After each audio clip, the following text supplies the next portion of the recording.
Namaste everyone. I'm Leeann Carey from Leeann Carey Yoga, and I'm going to be presenting at the Northwest Yoga Conference in February of 2013. And I'm really looking forward to sharing this style of yoga that I practice called Yapana. Yapana means to the extension and support of life, and specifically in a yoga pose or specifically in your yoga practice. So what I'm going to do today is show you just a little bit about what we're doing in one of the workshops called Yoga at the Wall.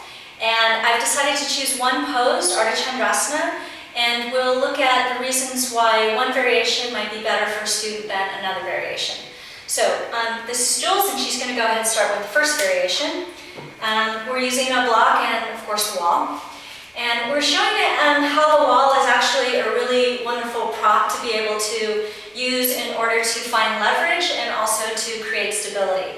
This particular variation is really about someone that has, you can take that top arm out now, Jules, that someone has a difficult time accessing the back leg. I often say that the back leg in a lot of the standing poses is really sort of the smart leg, it's the anchor leg. A lot of times we think it's the front leg because a lot of the sensation may be there, but in fact it's the back leg. So what I'm asking Jules to do is set the foot right up against the wall and then draw the whole back leg into the pelvis. So there's a connection, and what will probably happen is it'll start to move and adjust your pelvis a little bit depending on what's needed. So this is a wonderful way for you to get someone to learn how to balance, because it's the back leg connecting to the pelvis that helps you actually partly achieve the balance in the middle of the room. So go ahead and release from that. The second one is about rotation of the front leg. So this time she's going to actually face the wall, and she's going to come in pretty close to it. When she's ready, she'll turn herself over to the right.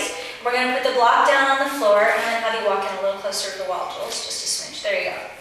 And then we're going to bring the left leg out. Now, if you are a teacher or you're working with partners or whatever, anybody can do this because it's just your hand. So you're not touching them or anything like that. What I'm most interested in is having Jules push down on my arm here. She's using her left hand to help to rotate her chest up.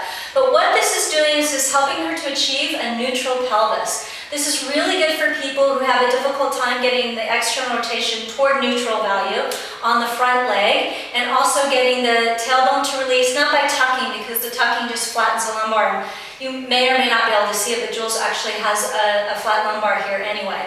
But this is a great position to be able to strengthen the legs.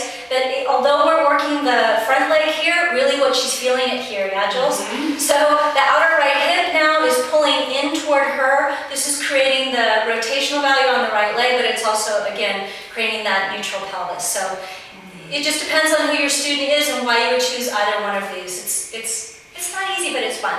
So bend the leg and go ahead and come down. And then I'll just put her into a forward bend here so that she can just release a little bit. Okay.